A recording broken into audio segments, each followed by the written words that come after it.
চলো আজকে আমি তোমাদের সাথে শেয়ার করব আমি আমার উইকেন্ডটা কিভাবে কাটালাম।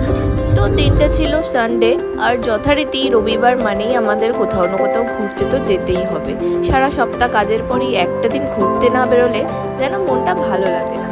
তো আজকে আমরা যেখানে যাচ্ছি সেখানে যাওয়ার জন্য আমি অনেক দিন ধরেই ভেবে রেখেছিলাম, কিন্তু যাব করে আর যাওয়াই হয়ে উঠছিল না। এই জন্যই হঠাৎ প্ল্যান করে বেরিয়ে পড়লাম এখানে যাওয়ার জন্য। যাচ্ছি কোথায় সেটা তোমরা দেখতেই পাবে।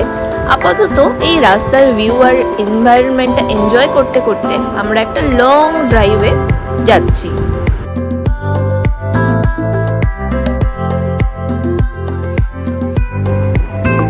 তো দেখতে দেখতে আমরা পৌঁছে গেলাম জোকার মেট্রো স্টেশনের কাছে, যেটা আমাদের বাড়ি থেকে অনেকটাই দূর। কখন যে সময় কেটে গেল বুঝতেই পারলাম না। আর ইয়েস, ফাইনালি আমরা চলে এসেছি জোকার এই স্বামীনারায়ণ মন্দিরে। এখানে আসার ইচ্ছা আমার অনেক দিন ধরেই ছিল, আর এসেই দেখি এত ভিড় মন্দিরে, বাইরে থেকেই ভাবছি ঢুকতে পারবো তো। ফাইনালি আমরা পার্কিং লটে গাড়িটা পার্ক করে আমরা তারপরে ঢুকলাম মন্দিরে। ঢুকে দেখি সত্যিই যথারীতি এত ক্রাউডেড ছিল, তো ঠিক করে ভিডিওটা করতেও পারিনি। কিন্তু মন্দিরটা দেখতে অসাধারণ ছিল, এত সুন্দর মন্দিরের ভিউ। আমি তো ফটো দেখেছিলাম আগে, ফটো ভিডিওস, বাট নিজের চোখে এত সুন্দর একটা মন্দির দেখে আমি ভীষণ খুশি হয়েছিলাম।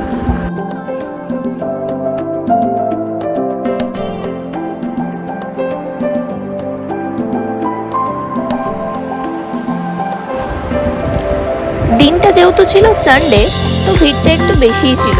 শুধু মনে হচ্ছিল একটু যদি ফাঁকা থাকতো তাহলে কিছু সুন্দর ভিডিওস আর ফটো তুলতাম।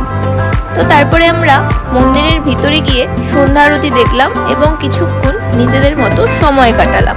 যেহেতু ভেতরে ফোন অ্যালাউ ছিল না, তো ভেতরের ভিডিওস ফটো কিছুই নেই। এটা ছিল সন্ধ্যাবেলা মন্দিরের ফুল ভিউ। মন্দির থেকে বেরিয়ে আমরা চলে গেছিলাম কাছেই একটা কেএফসিতে গিয়ে আমরা ফুল বাকেট অ্যান্ড অনেক খাবার অর্ডার করেছিলাম, যেগুলো আমরা ডিনার করে আবার বাড়ির জন্য রওনা দিয়েছিলাম। তো এই ছিল আজকের আমার ছোট্ট ভিডিওটা কেমন লাগলো জানিও, আর দেখা হবে আবার নেক্সট ভিডিওতে। টাটা। আর ভিডিও শেষে সেই দিনের কিছু ফটোস আমি শেয়ার করে দিলাম।